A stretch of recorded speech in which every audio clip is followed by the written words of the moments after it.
ఉంటారని ఎవరికాళ్ళు ధైర్యం చేసేవాళ్ళు కాదు. ఇతను వచ్చాక ధైర్యం చేస్తున్నాడు అనేక చోట్ల. అక్రమ చర్చిలను కూల్పించడం కావచ్చు, అక్రమ ఆస్తు స్వాధీనాలు, అక్కడ ప్రభుత్వ భూముల స్వాధీనాలు ఈ దెబ్బతీస్తున్నప్పుడల్లా అవన్నిట్లో దళిత క్రైస్తవులు ఇంపాక్టే వస్తుంది అతనికి. అందువలన అతను కూడా తెగించేశాడు. ఒక ఆంధ్ర బండి సంజయ్ అవ్వాలనుకుంటున్నాడు. అందుకనినే మొండిగా ముందుకెళ్తున్నాడు.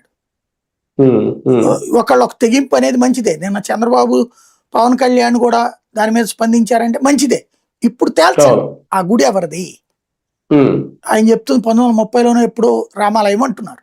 అసలు రాముడి విగ్రహాలు ఎవరు తీసేశారు అక్కడ ఉంటే? ఇప్పుడున్నాయి పాతవా లేకపోతే కొత్తవా? గొంతేరమ్మ ఆలయం అవునా కాదా?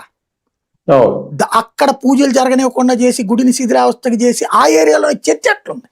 అది బానే ఉంది. చర్చి బాగా చూసుకుని గుడిని శిథిలం చేయాలని ఎవరు కోరుకుంటున్నారు?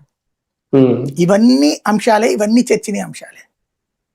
సార్, ఒకటి నిజంగా ఒక ప్రీ ప్లాన్డ్ గా అంటే ముందు రఘురామకృష్ణరాజు గారు వచ్చి చూసి వెళ్ళారు, ఆ శిథిలావస్థలు ఉండాలని మళ్ళీ పునర్నిర్మించాలని చెప్పి ఆయన అనుకున్నారు. ఈ టైంలోనే అది జరగకుండా ఉండాలనా, లేదంటే రఘురామకృష్ణరాజు గారి మీద ఉన్న వ్యతిరేకత ఈ ప్రీ ప్లాన్డ్ దాడ?